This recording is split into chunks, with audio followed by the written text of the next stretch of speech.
dalawa pag magkasama, walang kapantay na ligaya ang nadarama. Ikaw at ako, yun lang ang mahalaga. Wala tayong pake sa sinasabi ng iba, pero bigla na lang nagbago ang lahat.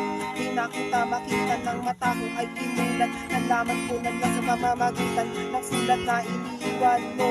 Maluma yung kanya ako iniwan mo. Di ko alam kung bakit kumatok sa ganto, kasi di naman ako nagkulang sa iyo. Di ako nagloko, di ako nababay. Pinatunayan ko sa'yo na matino akong lalaki. Pinaglaban kita sa lahat ng nangyari, pero sa bandang huli wala rin nangyari, kasi iniwan mo ako parang tsinelas na walang nagmamay-ari. Nasaan ka na? Biglang nawala. Ano ba ang maling aking nagawa? Mayroon ka na ba mahal na iba? Kaya ako ay iniwan mo. Nasaan ka na ngayon? Ano na kayang ganap sa buhay mo ngayon? Siguro ang saya mo na sa piling ng iba, at hindi mo na ako naaalala.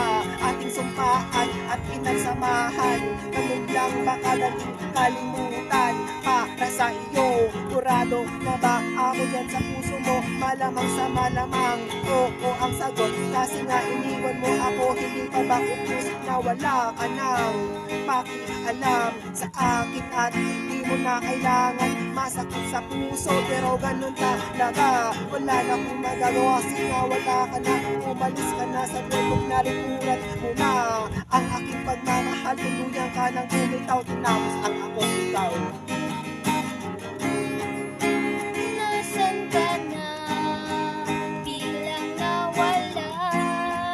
Ano ba ang maling aking nagawa? Mayroon ka na ba mahal na iba?